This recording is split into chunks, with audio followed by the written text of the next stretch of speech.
पुरुषोत्तम मास महात्म कथा नवम अध्याय के अंतर्गत सूत जी बोले। तदनंतर विस्मय से युक्त नारद मुनि ने मेधावी ऋषि की कन्या का अद्भुत वृत्तांत पूछा।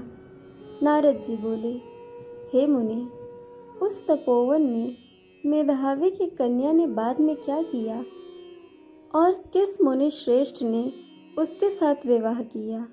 श्री नारायण बोले, अपने पिता को स्मरण करते करते और बराबर शोक करते करते उस घर में कुछ काल उस कन्या का व्यतीत हुआ।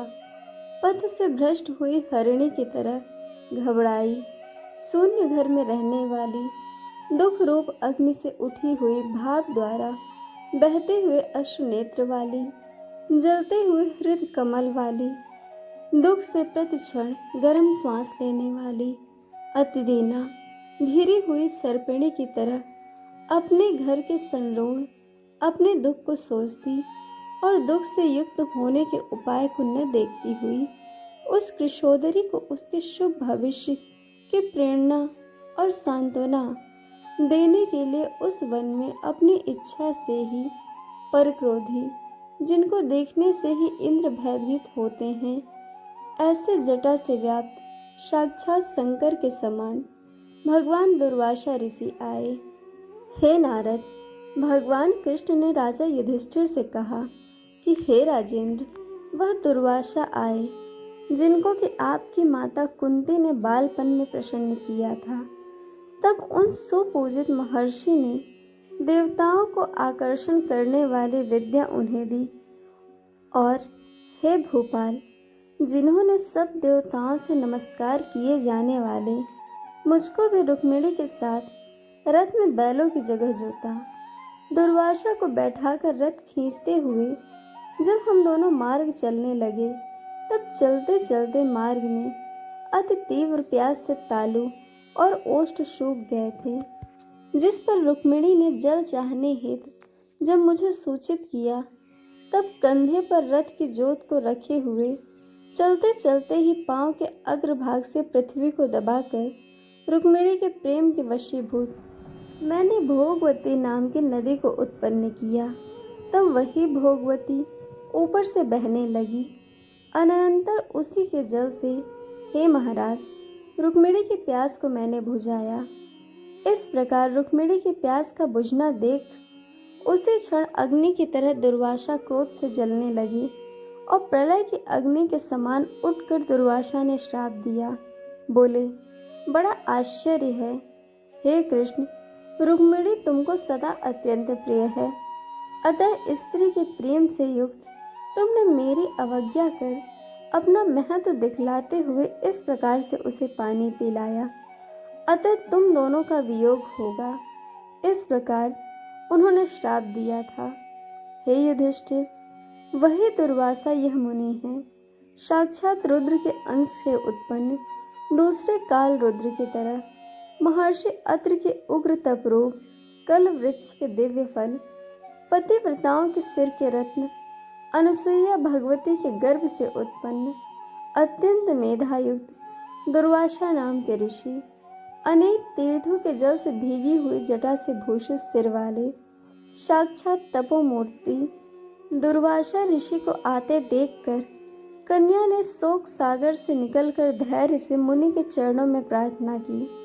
प्रार्थना करने के बाद जैसे वाल्मीकि ऋषि को जानकी अपने आश्रम में लाई थी, वैसे ही यह भी दुर्वासा को अपने घर में लाकर अर्घ्य, पाद्य और विविध प्रकार के जंगली फलों और पुष्पों से स्वागत के लिए आज्ञा लेकर आदर पूर्वक पूजन कर, तदनंतर, हे राजा, यह बाला बोली।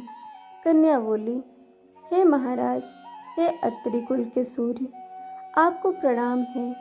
हे साधु, मेरी अभाग्या के घर में आज आपका शुभागमन कैसे हुआ?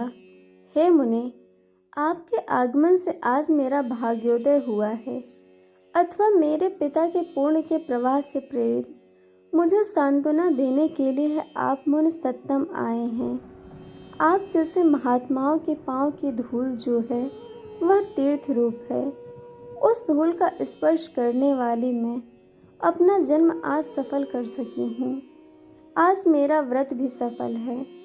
आप जैसे पुण्यात्मा के जो मुझे आज दर्शन हुए, अतः आज मेरा उत्पन्न होना और मेरा पुण्य सफल है।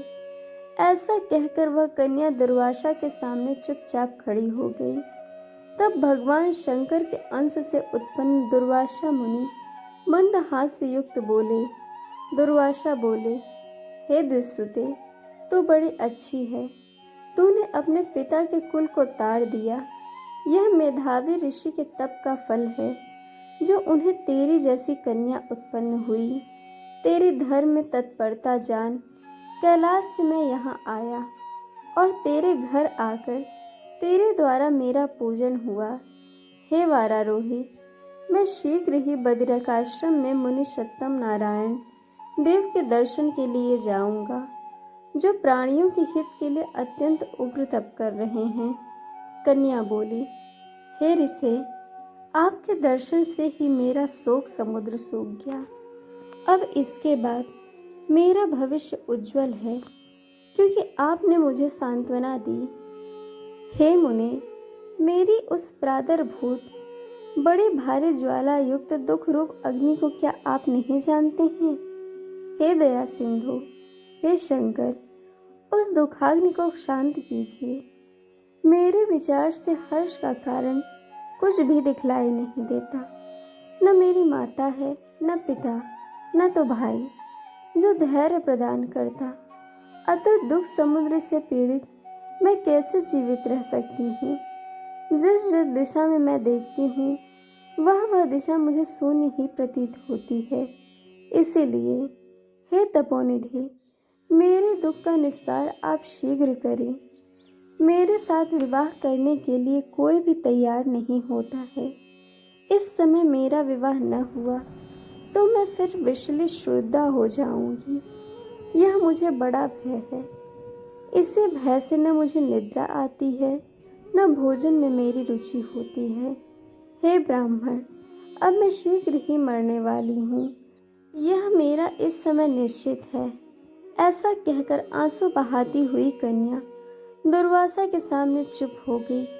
तब दुर्वासा कन्या का दुख दूर करने का उपाय सोचने लगे।